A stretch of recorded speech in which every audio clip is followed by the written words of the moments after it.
todos. Sejam muito bem-vindos à Casa Espírita Luz de Jesus, esse ambiente de luz, de acolhimento e fraternidade.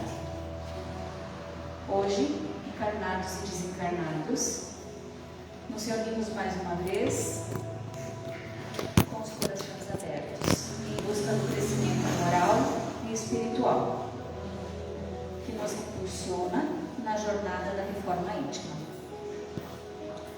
Que cada pensamento e sentimento se harmonize com as vibrações do bem, preparando-nos para absorver os ensinamentos que serão compartilhados nessa noite. Iniciamos com uma leitura do livro Vinha de Luz, psicografado por Chico e ditado pelo Espírito Emmanuel. A prece recompõe, e tendo orado, moveu-se o lugar em que estavam reunidos. Capítulo 4, versículo 31. Na construção de simples casa de pedra, há de desprender longo esforço para ajustar o ambiente próprio, removendo óbices, eliminando asperezas e melhorando a paisagem. Quando não é necessário acertar o solo rugoso, é preciso muitas vezes aterrar o chão, formando leito seguro, a base forte. Instrumentos variados movimentam-se, metódicos no trabalho renovador. Assim também na esfera de cogitações de ordem espiritual, na edificação da paz doméstica, na realização dos ideais generosos, no desdobramento de serviços edificantes, urge providenciar recursos ao entendimento geral com vistas à cooperação, à responsabilidade, ao processo de ação imprescindível. E sem dúvida, a prece representa a indispensável alavanca renovadora, demovendo obstáculos no terreno duro da incompreensão. A oração é divina, voz do Espírito no grande silêncio. Nem sempre se caracteriza por sons articulados na conceituação verbal, mas invariavelmente é prodigioso poder espiritual, comunicando emoções e pensamentos, imagens e ideias, desfazendo empecilhos, limpando estradas, informando concepções e melhorando o quadro mental em que nos cabe cumprir a tarefa a que o Pai nos convoca. Muitas vezes, nas lutas do discípulo sincero do Evangelho, a maioria dos afeiçoados não lhe entende os propósitos. Os amigos desertam, os familiares seguem a sombra e a ignorância. Entretanto, basta que ele se refugie no santuário da própria vida, imitando as energias benéficas do amor e da compreensão, para que se mova na direção do mais alto, o lugar em que se demora com os seus. A prece tecida de inquietação e angústia não pode distanciar-se dos gritos desordenados a quem prefere a aflição e se entrega à imprudência. Mas a oração tecida de harmonia e confiança é força imprimindo direção à bússola da fé viva, recompondo a paisagem que vivemos e traçando rumos novos para a vida superior. Convido a todos agora para que fechemos os olhos e elevamos o pensamento em prece. Mestre Jesus, agradecemos pela oportunidade desse encontro de luz e aprendizado. Que possamos nesta noite abrir o coração e a mente para compreender um pouco mais sobre as influências espirituais que nos envolvem. Ajuda-nos, Senhor, a cultivar a vigilância e o discernimento, para que não sejamos instrumentos da discórdia, mas mensageiros da tua luz, onde quer que estejamos. Envolve-nos, Senhor, em vibrações serenas e aprendizados. Que os teus mensageiros da bondade nos inspirem e amparem, harmonizando este ambiente e preparando nossos corações para os aprendizados desta palestra. Que assim seja. Damos as boas-vindas agora à nossa irmã Cláudia Curolete, com o tema Obsessão Espiritual e as redes sociais.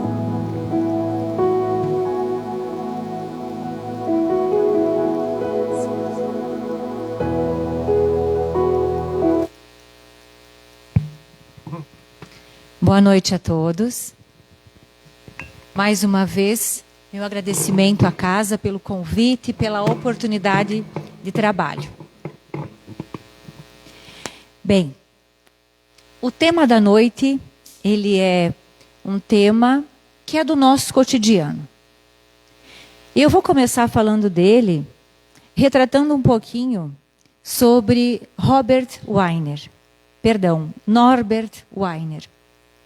Ele foi um matemático, físico, um engenheiro americano, que lá na década de 40, ele vislumbrou, ele não é propriamente o pai da internet, mas foi ele que vislumbrou aquilo que viria a ser um dia, o que nós conhecemos hoje e utilizamos tanto no nosso cotidiano, a tal da internet.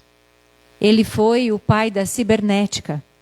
Construiu o conceito da retroalimentação ou do feedback, que depois veio a servir como base para que, mais adiante, o grupo de criadores da internet pudessem exercer, então, assim, a criação disso que hoje nós utilizamos no nosso dia a dia.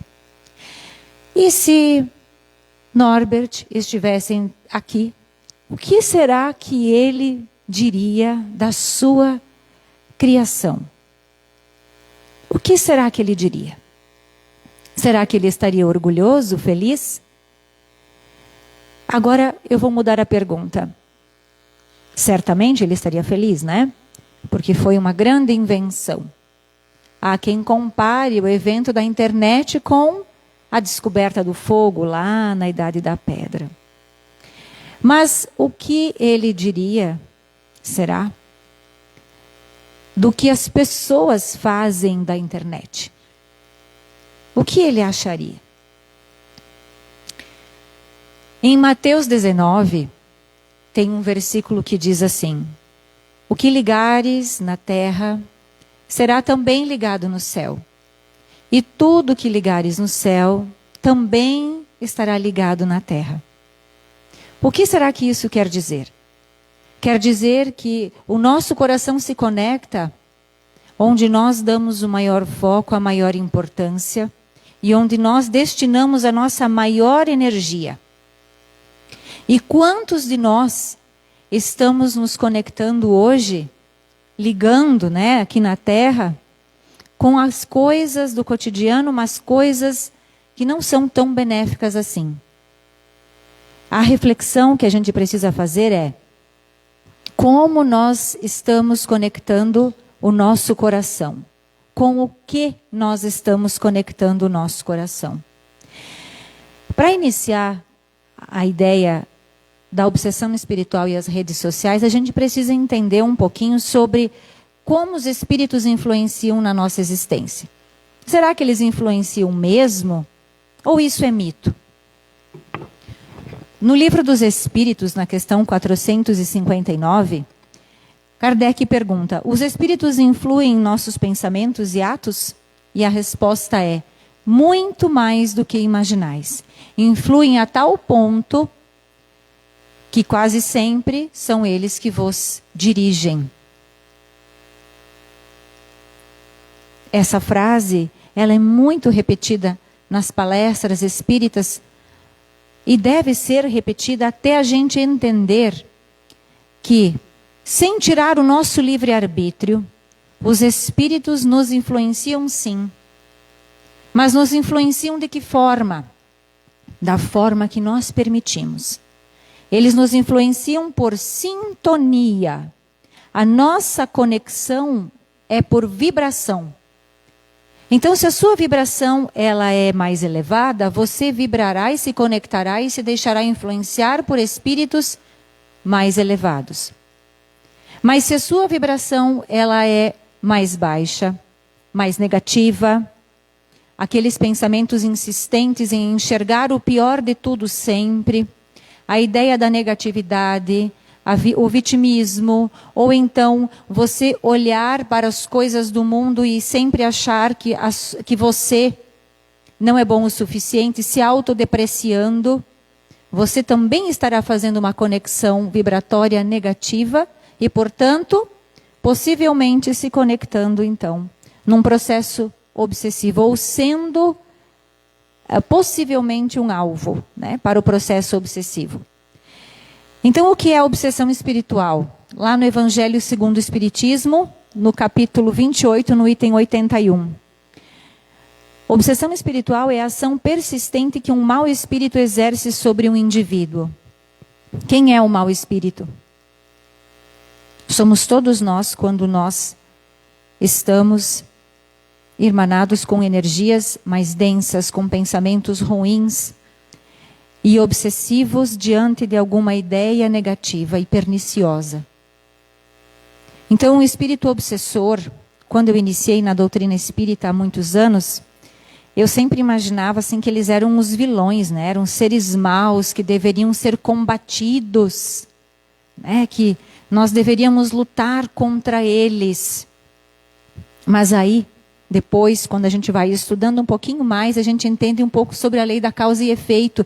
E aí a gente entende que não tem vítima nem vilão. A roda gira. Porque às vezes esse obsessor foi um grande amor seu de outrora que você magoou grandemente. E que hoje ele vem com o coração endurecido de mágoa, lhe cobrar uma dívida que ele julga justa. E quiçá em outra existência você foi assim para ele também. Portanto, a necessidade que nós temos de rever sempre as nossas atitudes e os nossos pensamentos, o orai e vigiai, né? É fundamental. E de que formas que o processo obsessivo pode acontecer? Porque a gente precisa entender como se dá o processo obsessivo para depois entendê-lo dentro dessa perspectiva das redes sociais. Então, o processo obsessivo ele pode acontecer de algumas formas diferentes, distintas, né? De desencarnado para encarnado, que é o mais clássico, aquele que a gente mais conhece. É o tal do encosto. Ah, eu devo ter um espírito... esses dias uma amiga minha falou assim, nossa, eu ando tão gulosa, estou com o espírito da fome encostado em mim, ela brincava, né? Então, é quando a gente imagina que tem alguém do lado de lá, que já desencarnou, mas que está obsediando alguém do lado de cá, que está encarnado. Nesse vínculo, nesse processo obsessivo, sempre existe um canal de mágoa, um canal de processos mal resolvidos, de ausência de perdão, de não haver esclarecimento frente à lei de causa e efeito. São espíritos um pouco mais endurecidos e persistentes, porque eles percebem que esta ação, se for persistente, ela vai ser danosa. Então, por isso que é a ação persistente de um espírito. E também pode acontecer, então, de encarnado para desencarnado, porque sim, pasmem vocês, nós somos todos espíritos. E eu não estou falando com os desencarnados presentes, eu estou falando com cada um de vocês que está aqui me ouvindo com ouvidos de carne e osso, como a gente diz. Todos nós somos espíritos. E às vezes nós somos os obsessores. Sabe quando? Quando a gente tem mágoa de alguém e pensa constantemente nesta pessoa, desejando o mal para ela. E fica ruminando aquele pensamento. No Espiritismo a gente fala em monoideísmo, aquilo vira uma ideia central, vira um pano de fundo. Você pode estar fazendo várias atividades, mas aquele pensamento ele passa, ele continua rodando na sua mente. E aí você não esquece aquela pessoa, mesmo que ela já tenha partido. Será que você não é obsessor de alguém que já partiu? Será que você perdoou, deixou passar a mágoa de alguém que já foi? Porque nós podemos sim ser obsessores de alguém.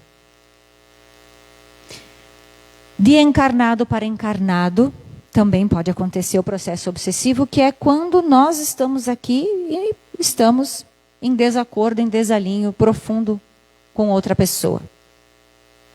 E é engraçado porque é geralmente com alguém que a gente gostava muito, né? É difícil a gente ficar tão magoado com alguém do qual a gente não é próximo. Nós temos maior tendência a ficar magoados, tristes, chateados, decepcionados e odiar alguém que a gente amou. E só quem a gente amou muito e quem nos amou muito é capaz de nos magoar. De nos magoar tanto assim, não é? Porque se é alguém do qual você não nutre um sentimento tão profundo, esse alguém não tem tanta relevância assim para você. Você não vai guardar por tanto tempo um sentimento ruim, um sentimento pernicioso. Será que a gente é obsessor de alguém encarnado? Porque como diz Divaldo, se alguém odeia você, isso não é um problema. Mas o problema é se você odeia. Nós estarmos com esse sentimento em nosso coração e replicando isso, sim, é um problema. E aí nós temos a autoobsessão. O que é a autoobsessão? Todos esses conceitos estão num livro excepcional da Sueli Caldas Schubert, que se chama Obsessão Desobsessão. É um livro muito bacana para a gente ler, porque é de fácil entendimento, uma linguagem muito acessível, e a gente consegue compreender exatamente o conceito de obsessão nos mais diversos níveis, com exemplos. É muito bacana. Quem puder ler, leia. Vale a pena. A autoobsessão é quando eu não me perdoo. É quando eu me saboto. É quando você não aceita ter falhado e se recusa a seguir em frente por conta disso. Aí você se torna o seu pior inimigo. É natural que a gente entre em processo de arrependimento depois de cometer uma falta muito grande. Porque o verdadeiro arrependimento, ele vem amarrado com a mudança. Senão, não é arrependimento. Mas quando você fica somente no ciclo da culpa, e a culpa deveria ser só um estágio do arrependimento, mas quando você fica no ciclo da culpa e não sai desse ciclo da culpa, você se auto-obsedia. Você não precisa de espírito desencarnado, de um outro encarnado, nada disso. Você já está fazendo esse trabalho. Portanto, a autolibertação, o processo de autorrealização que a gente precisa fazer conosco, com o nosso espírito, ele é necessário para que a gente também se liberte da autoobsessão. E o que é que tudo isso tem a ver, então, com dependência tecnológica? Pois bem, os espíritos, a cada época da humanidade, sempre foram surgindo novidades, invenções, não é mesmo? E, obviamente, que quando a gente abre uma janela de possibilidades, esses espíritos obsessores, eles podem enxergar aí sim uma oportunidade para nos atrasar. Porque não é do interesse deles que a gente evolua, que a gente cresça. Seja por um processo de vingança pessoal, por algo que haja ali entre os dois, ou seja por aquilo que o teu trabalho no bem, ou o teu desenvolvimento, iria atrapalhar ou iria beneficiar uma coletividade. Então, não é do interesse desses espíritos que você evolua. Nesse caso, a tecnologia é uma dessas invenções que tem sido utilizada por todos nós. Nós sabemos que nós tínhamos antigamente um jornal de papel que vinha todo dia na nossa casa para nos mantermos informados. nós tínhamos um relógio de pulso para ver as horas, a gente tinha um cartão de banco, a gente tinha que ir ao banco para pagar as contas, a gente tinha uma máquina fotográfica para fazer as fotos. Que mais? A gente tinha um telefone fixo amarrado no fio para fazer ligações, né? Que mais? Que mais que o celular faz hoje? E hoje, num único aparelhinho, matou-se a charada. Tudo isso foi substituído por um aparelhinho pequenininho. Isso é bom ou ruim? Depende. Isso é ótimo. A lei do progresso, ela requer que a gente evolua em todas as áreas, inclusive nas áreas tecnológicas. A lei do progresso, ela vai nos ofertar mudanças e melhorias na ciência em todas as áreas, na saúde, na engenharia, na filosofia, na natureza, na tecnologia, em todos os aspectos. Então, por que seria diferente na tecnologia? Mas qual é o problema da tecnologia? É o que a gente faz dela. Então, a dependência tecnológica é quando a pessoa não consegue ficar sem aquilo. De jeito nenhum. É quando ela não consegue controlar esse uso, o uso da tecnologia. E aí ela começa a ter impactos diretos na sua vida pessoal, profissional, social, amorosa. Essa pessoa não consegue mais se desprender. Hoje a gente fala em nomofobia, que é a dependência, né, em celular. Eu tenho um paciente, hoje já está em remissão de sintoma, mas ele entrava em pânico. Se ele chegasse a esquecer o celular, por exemplo, dentro do carro e ele entrasse numa loja, eram poucos metros de distância. Mas ele tinha crise de pânico. Pelo simples fato de ter deixado o celular no carro. Como é que a gente se sente se a gente fica sem o celular? Por um dia ou dois, ou porque estragou? Atrapalha, né, a nossa vida, porque a gente faz tudo pelo celular. A gente paga a conta, a gente se informa da previsão do tempo. Tantas coisas a gente faz por celular, conversa com as pessoas, resolve coisa do trabalho. Agiliza tanto a nossa vida, não é? Mas como a gente ficou dependente desse aparelhinho? E que impactos isso tem gerado, então? Para que a gente entenda, no Brasil hoje, a média do brasileiro de uso da internet, de modo geral, é de 9 horas e 13 minutos por dia. É a média. Bastante, né, gente? Conectados na internet, a média geral. Em rede social, porque nem toda a internet é para a rede social, né? Para mídia social, aliás, desculpa. Porque rede social é tudo que a gente faz em comunidade. São as nossas comunicações diversas, né? Mas as mídias sociais, que é aplicativos, Facebook, Instagram, né, WhatsApp, etc. Então, a média cai um pouquinho entre 3 horas e meia, 3 horas e 40. Tem pesquisa apontando as duas quantidades diferentes. Mas, em média, 3 horas e meia por dia, o brasileiro tem ficado conectado em mídia social. 3 horas e meia. É quase um turno, meio turno, que a pessoa poderia estar dedicando para tantas coisas, ela está dedicando para mídia social. E a gente tem recebido cada vez mais, no meio clínico, né, a procura das famílias para tratamentos de dependência tecnológica de crianças. De criança, de adolescente, de adultos. E aí a gente já vai entendendo o porquê, né? Porque tudo depende de onde é que a gente anda clicando, né? Será que a gente clica em pornografia?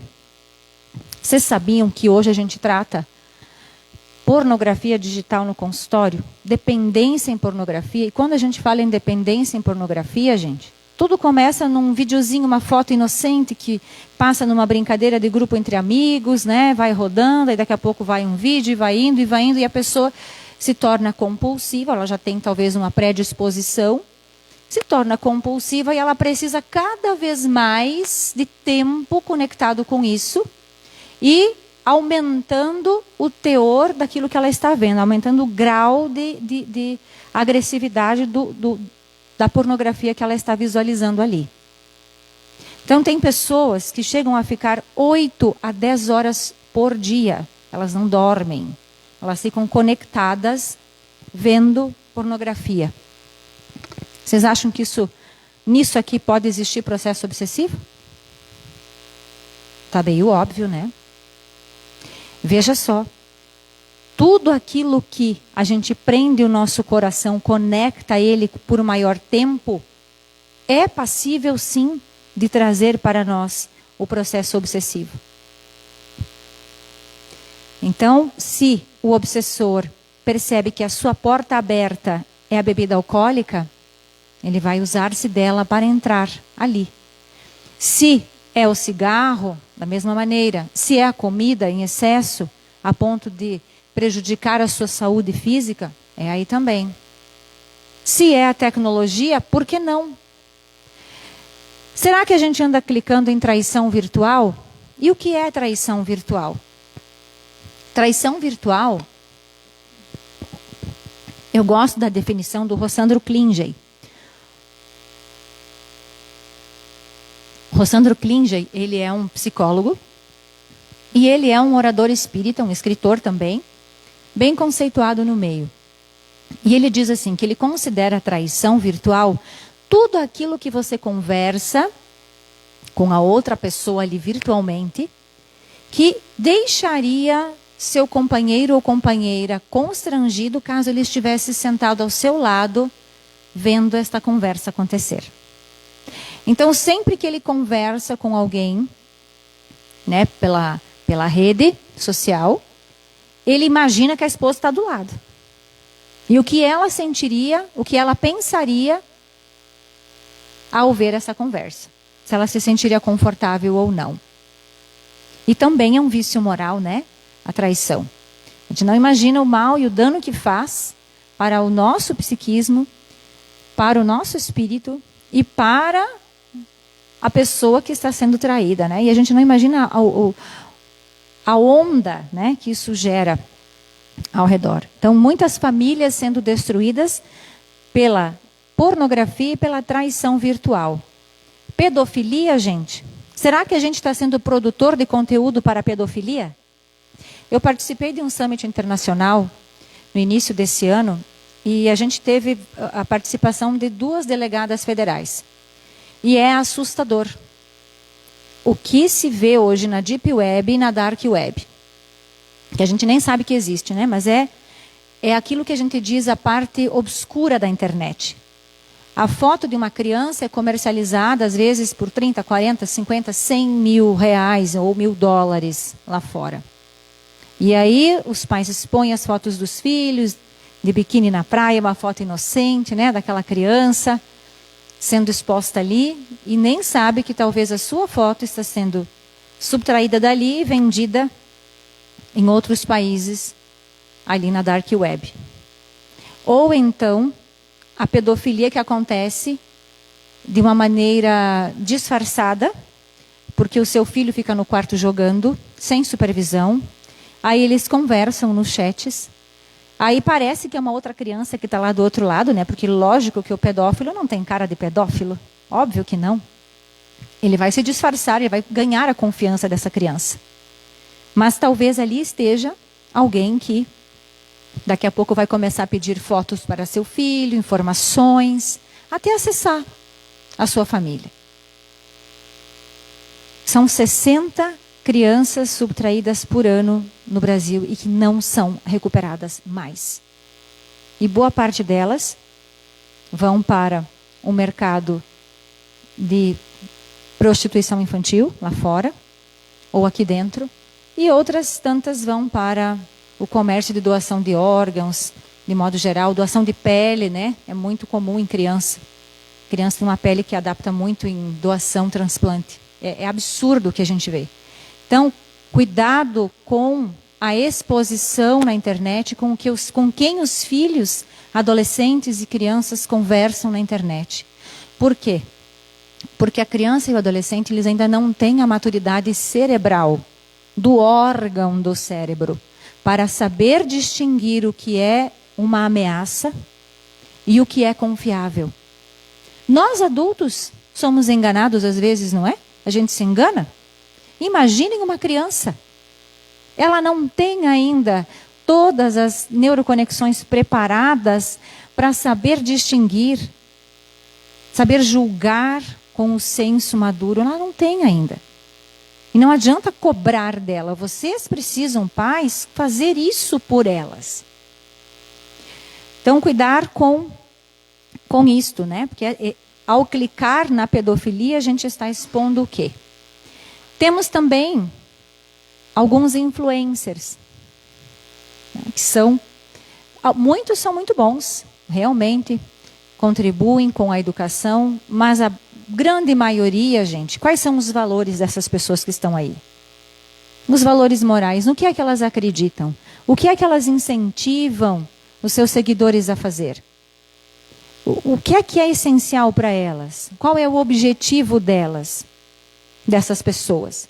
Então, tem que ter esse cuidado também, porque há uma banalização, uma superficialidade, às vezes, nesses influencers que deixam as pessoas boquiabertas. Esses dias eu estava numa sala de espera, vendo uma menina de mais ou menos uns 8 anos assistindo uma influencer que ela gostava. E ao ver e eu fiquei prestando atenção, né? Porque a menina nem piscava o olho. O que a influencer falava, eu pensava, meu Deus do céu, isso é como se fosse uma metralhadora para os neurônios de alguém, porque é emburrecedor. Muitos deles ensinam as crianças a ficarem completamente alienadas. Por isso esse cuidado também em supervisionar os jovens, para que eles se protejam, né, dos influencers que não são tão legais assim. Jogos eletrônicos, gente. Jogos eletrônicos têm sido uma problemática já de mais de uma década. Cerca de 15 a 20 anos, nós temos adultos viciados em jogos. Jogos eletrônicos. Adultos, pessoas que não conseguem mais ir trabalhar, ou que começam a jogar depois que voltam do trabalho e vão madrugada adentro, depois vão trabalhar se arrastando e vai naquele ciclo.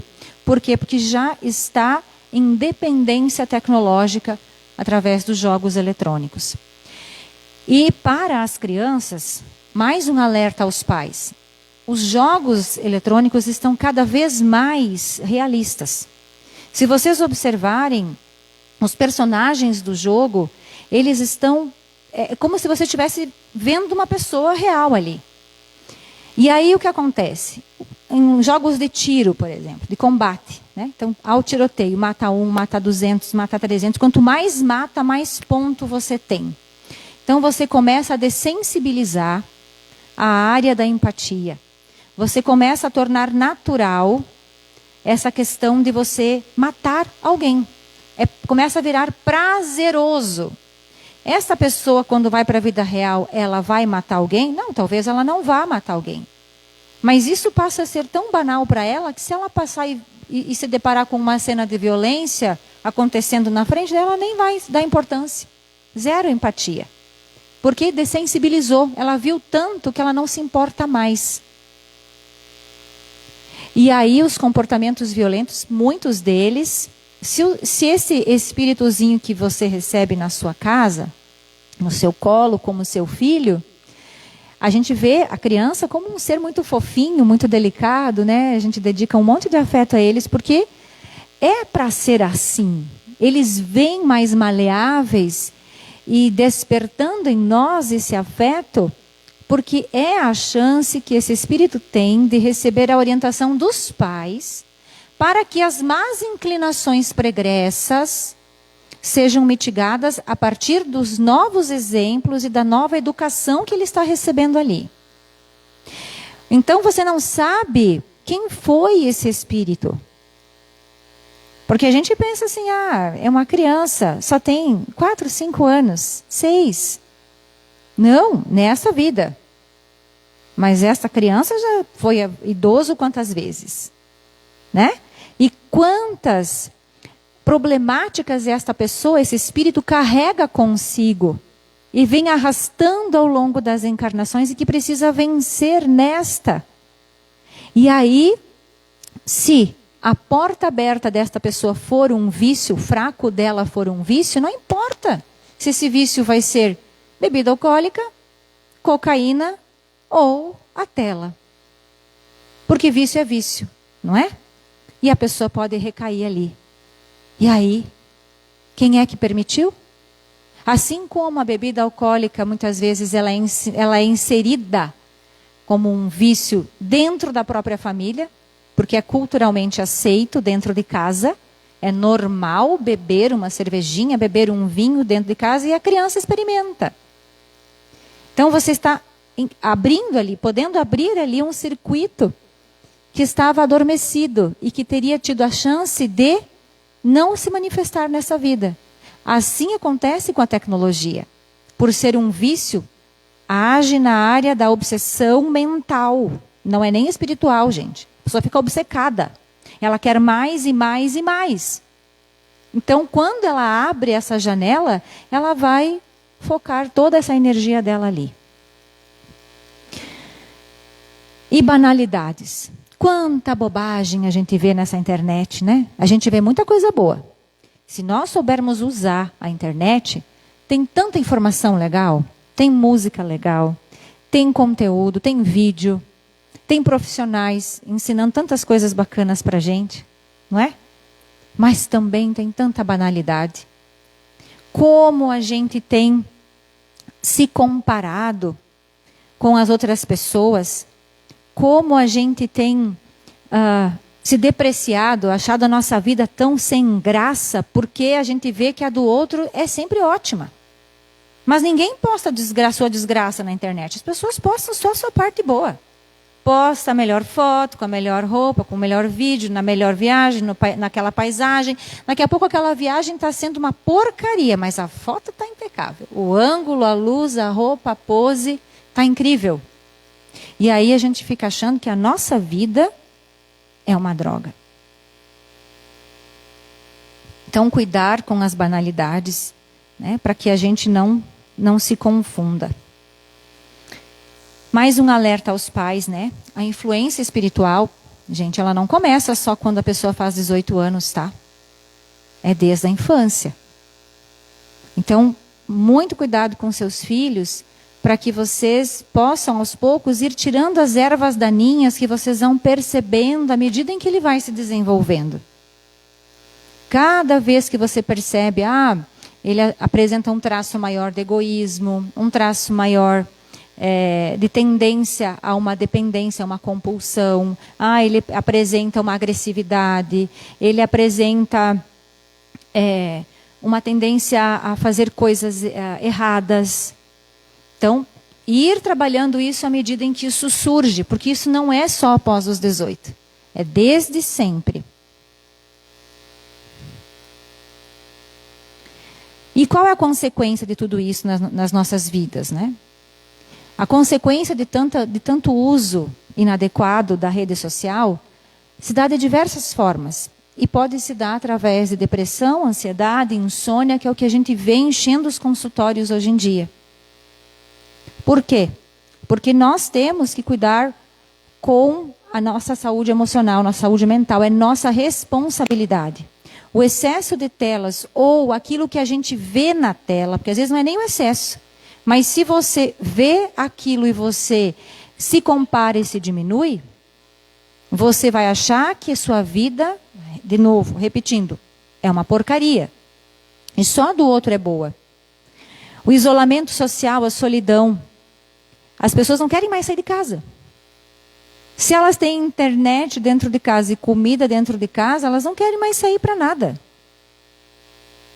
E nisso não é mais só, a gente não está falando só do celular, a gente está falando de séries, filmes, as pessoas mergulham nisso, horas e horas e horas e horas da sua vida. Perdendo vida. Nós não fomos feitos para viver em isolamento, gente. Nós precisamos conviver, a gente evolui na coletividade. Não estou dizendo que a gente não deva ficar um tempo a sós, não é isso. Mas estou dizendo que a gente está tendendo a se isolar. Né? Então, tem que ter esse cuidado. Quando a gente pensa a nível de humanidade, se a gente for analisar bem, a população agrícola até os anos 2000 era predominante no mundo. Então as pessoas viviam mais gregárias, mais solitárias mesmo, porque as casas eram a cada 2 quilômetros de distância, então elas conviviam mais com a sua própria família, comunidade pequenininha, né? Mas quando virou os anos 2000 para cá, nós já temos hoje mais de 60% das pessoas vivendo em zona urbana. E o que é a zona urbana? A gente tem uma casa do lado da outra, ou em cima da outra. Então não tem como a gente viver em isolamento. O convite é para que a gente aprenda a viver em coletividade. Ah, é mais difícil? É. Pode dar mais confusão? Pode. Mas é para isso que a gente veio. A gente veio para aprender a domar as nossas más inclinações. A gente não vai fazer isso isolado lá como um ermitão no meio da floresta. A gente só sabe que a gente superou uma dificuldade quando a gente se expõe a ela e a gente vê que a gente sabe lidar com ela. Então, ficar isolado, se isolar, não nos levará ao crescimento emocional, espiritual, psíquico, de jeito nenhum. A gente precisa se desenvolver em sociedade, saber lidar com as pessoas. Porque ao saber lidar com as pessoas, eu vou me chocar com as minhas próprias dificuldades que eu preciso lidar e resolver. Além disso, a comparação, a inveja, né? A gente começa a olhar para outras pessoas lá na rede social e imaginar a vida delas e vem aquele sentimento involuntário de inveja. Ou até de comparação autodepreciativa. O pensamento acelerado. Quantas pessoas não conseguem mais desacelerar o pensamento porque é tanta informação? A gente nunca teve tanta informação assim. Nunca. Nós temos muita informação. Nem todas essas informações vão virar conhecimento. Porque o que é conhecimento? É quando eu sei pegar esta informação que eu absorvo e transformar ela em prática. Eu consigo colocá-la à prática. Mas nós temos muita informação, isso gera muito pensamento. A gente não consegue mais ver um filme até o fim, um vídeo longo é tedioso, uma palestra mais longa como essa, para muitos é uma dificuldade imensa de assistir. É um teste. Que ninguém mais consegue ouvir um áudio sem acelerar. Sem botar num e-mail no 2, né? Se tivesse 3, colocava 3 também, né? Então, nós precisamos olhar para essa forma de pensamento que a gente está criando agora. A impaciência, porque isso tudo gera impaciência. Nas crianças, principalmente. Intolerância, brigas. E essas intolerâncias e brigas, às vezes, têm a ver com religião, com política. Que aí na internet vira um campo sem dono aí. Todo mundo tem a sua opinião e vira valentão. Vai lá no perfil do outro arrumar confusão. Uma pessoa posta uma coisa, a outra já vai lá e rebate. E briga. E é ofensivo. E com as suas palavras, ela destrói o outro. Uma pessoa que talvez ela nunca viu na vida, nunca viu presencialmente. Mas ela acha que pode e tem o direito de opinar e se desgastar com esta pessoa de uma maneira ofensiva. Isso vai gerando brigas, conflitos, dores. Vocês ouviram sobre aquela moça que de tantos ataques que sofreu na internet por conta de uma calúnia, ela levou ela ao suicídio? Ela já estava vulnerável, certamente.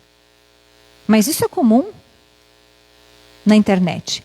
As pessoas sofrerem esses ataques, não sabem lidar com a crítica porque algo nelas dói. Talvez, não sei se nós saberíamos lidar, porque a gente não se colocou nesse papel. A gente não sabe como é. E nós somos responsáveis por isso. Quando a gente vai lá e faz um comentário maldoso. Quantas famílias divididas por conta de política, né? Virou uma briga. O sentimento de abstinência, as crises de abstinência. Olha, aí já vai entrar no último detalhe aqui, crianças com atrasos de desenvolvimento. Vou contar para vocês um último caso que eu recebi, faz mais ou menos umas 5 semanas. Recebi o caso de um menino, mais ou menos 9 anos, e ele sempre foi um menino com notas boas na escola, notas 8, 9, bom desempenho, e começou a ter, metade do ano passado para cá, uma queda no desempenho escolar dele. E aí a escola solicitou que ele buscasse, que a mãe buscasse, né? Os pais buscassem uma avaliação, buscassem uma ajuda para entender o que estava acontecendo. E esse menino veio para mim. E, obviamente, a gente faz uma anamnese, uma entrevista e procura entender o que está acontecendo. O que é que eu percebi? Nesse último ano e meio, os pais mudaram o trabalho deles, foi outro formato, então o menino tinha que ficar meio-dia lá no trabalho dos pais, com os pais, e ficava, como ele não tinha o que fazer, o que brincar, né? Levava o celular e ficava a tarde toda no celular, jogando, brincando. Até aí tudo bem, porque muita gente faz isso, né? Mas aí isso foi, a partir daí, esse foi o ponto que eu percebi. Ele começou a decair na escola. Ok, constatamos então dependência tecnológica, porque toda vez que ele ficava muito tempo longe do celular, ele ficava agressivo, nervoso, agitado, brigava com todo mundo, com os colegas, não estava gravando na escola o que estava sendo repassado, estava com sintomas de TDAH, né? Mas ele não tinha TDAH. Mediu a capacidade atencional dele, não, ele tinha uma boa capacidade de atenção, então não era.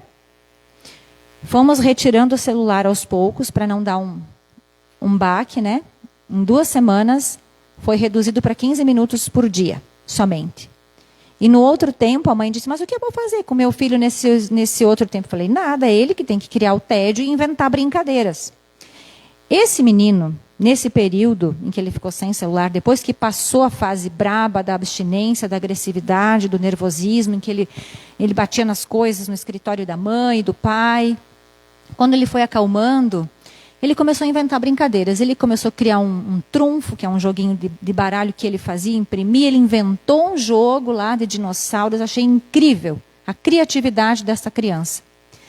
E ele criou jogos, ele levou quebra-cabeça, Lego para montar. E a vida desse menino melhorou. Nas últimas 2 semanas, as notas, porque foram as 3 semanas iniciais, e essas 2 últimas, foi semana de prova na escolinha dele.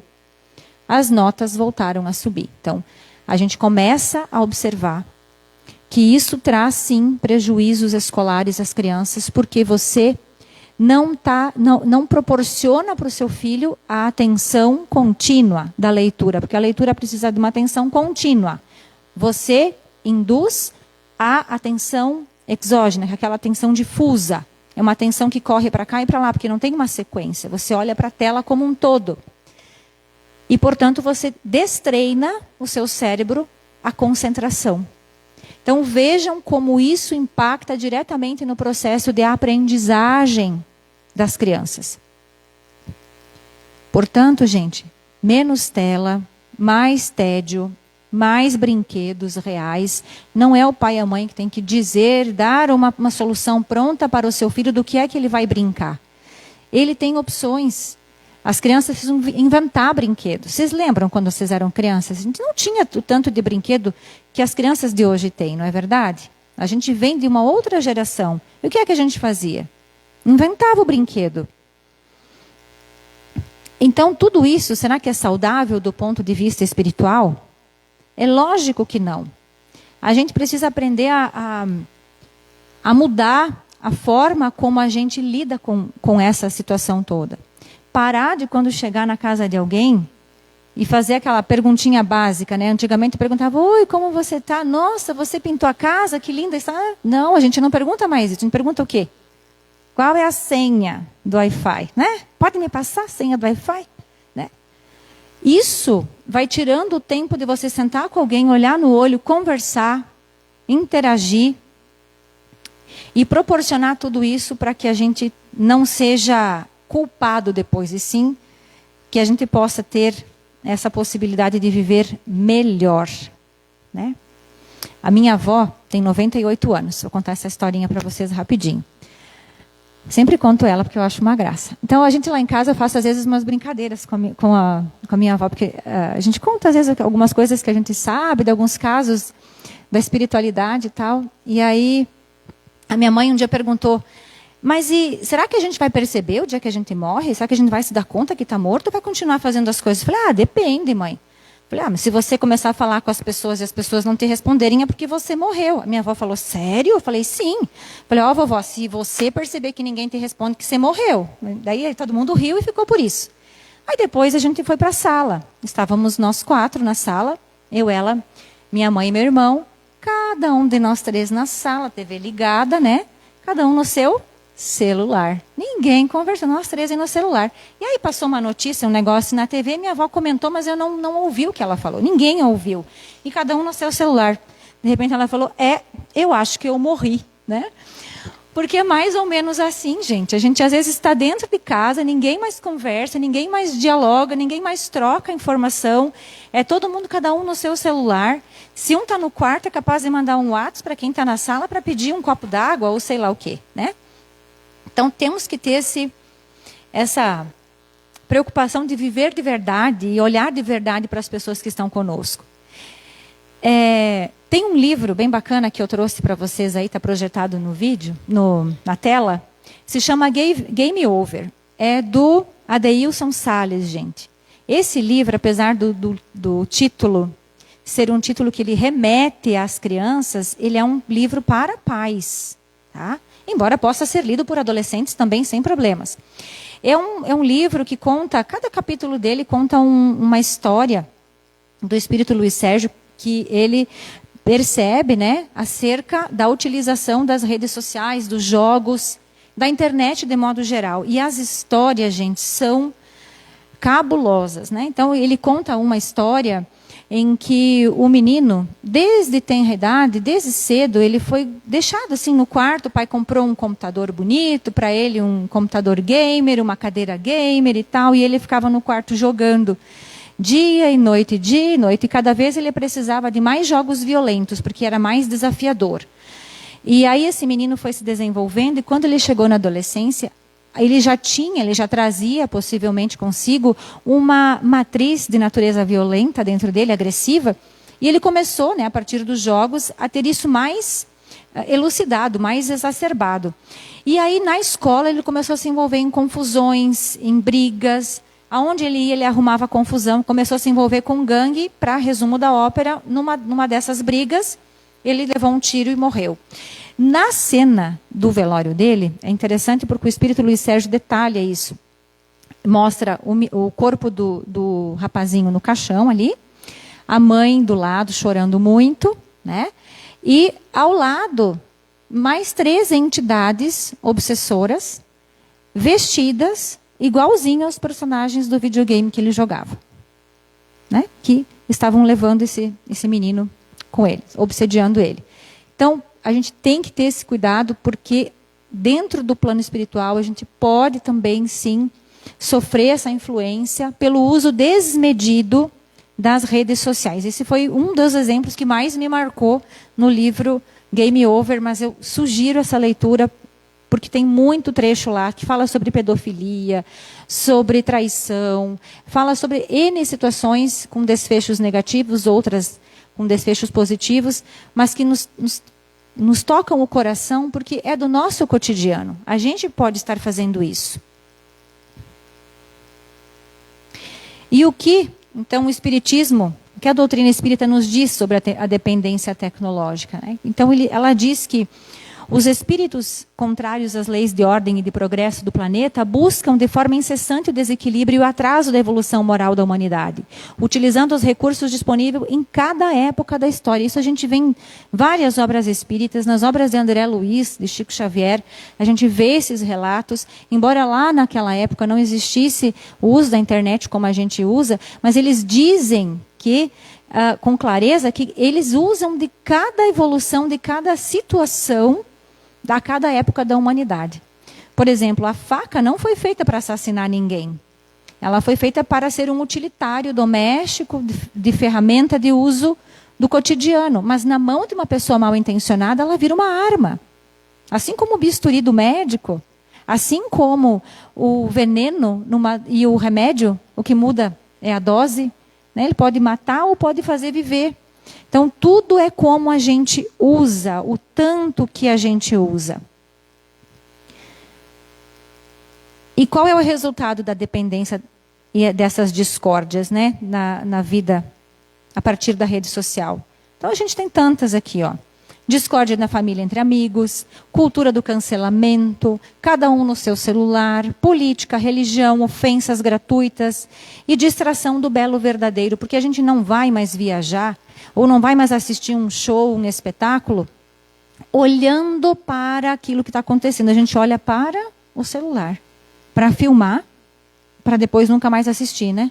Acho que é só para dizer que está lá, porque quantos de vocês assistem e assistem de novo e de novo e de novo aqueles momentos daquela viagem que você fez?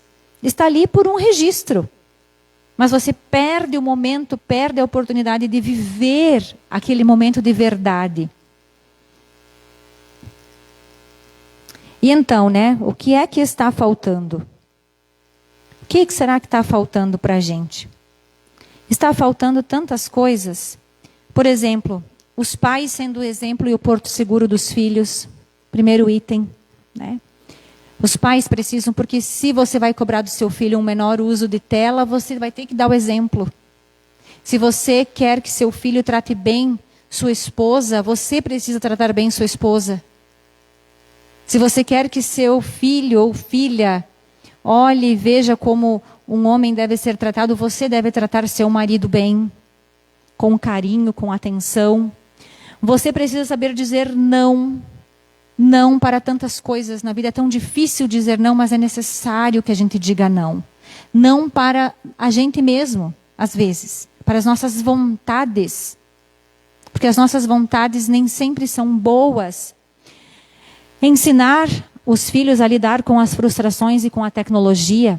Viver tempo de qualidade com as pessoas que convivem com a gente. Viver esse momento.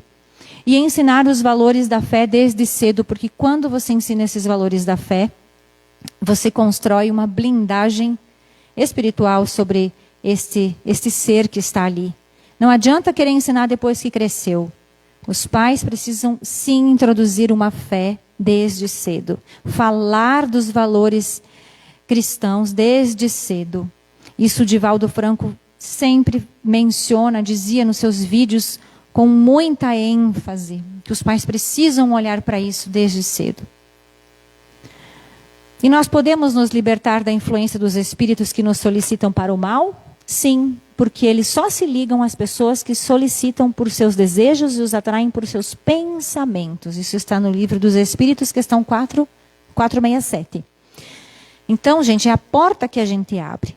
Cuidar que porta a gente está abrindo para que os visitantes que entrem por ela, eles só nos façam bem. Né? Eles só estejam conosco porque realmente são bem-vindos e nos proporcionam bons aprendizados.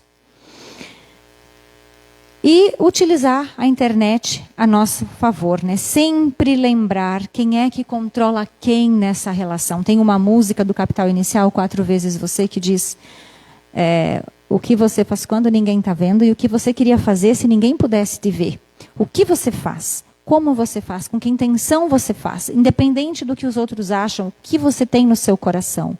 E cuidar para que aquilo que você tem não te tenha.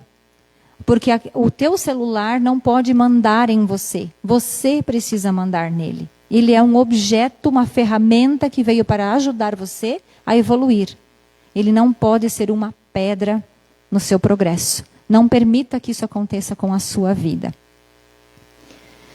Que a gente consiga assimilar algumas dessas coisas que não são novidades para ninguém, que a gente possa repensar a dosagem de tecnologia que a gente tem introduzido nas nossas vidas e sair daqui com o pensamento renovado e com decisões tomadas quanto ao que a gente vai fazer com aquilo que a gente tem no nosso bolso ou na nossa mão, que é o nosso celular, com a nossa tela lá em casa, com o computador.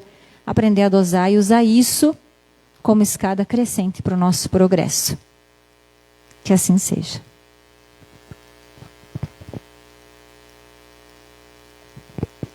Muito obrigada, Cláudia.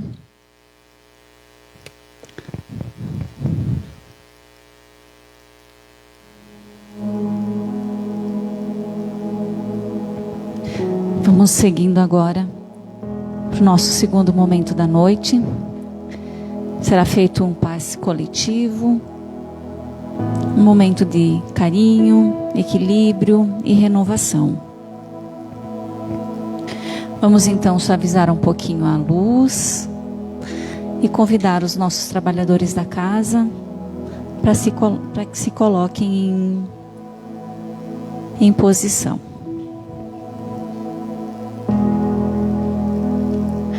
Convido então que fechem os olhos e levem seu pensamento. Senhor Jesus, agradecemos por esse momento de aprendizado e reflexão.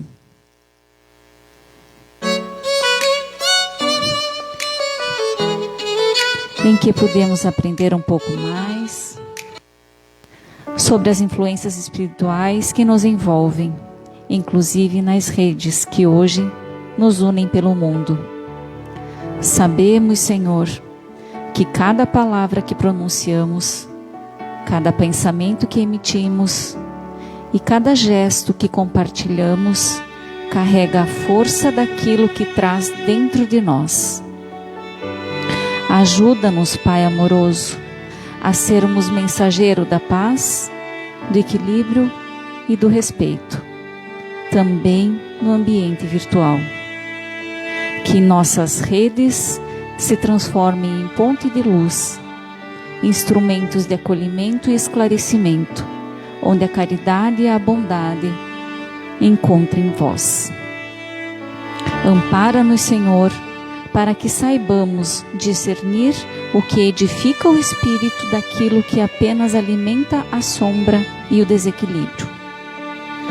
Que com serenidade e vigilância mantenhamos nossa sintonia elevada em comum com os bons espíritos e com o teu amor infinito.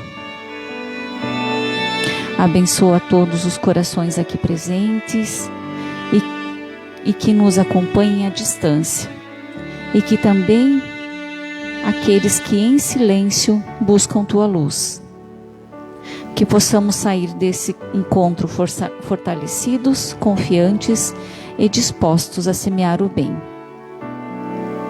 Com gratidão e fé, encerramos esta palestra, pedindo que tua paz permaneça conosco, Senhor, hoje e sempre. Assim seja.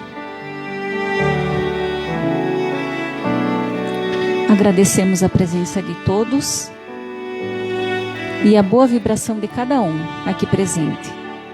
Que as bênçãos dessa noite sigam todos, iluminando o caminho e fortalecendo os passos na caminhada do bem.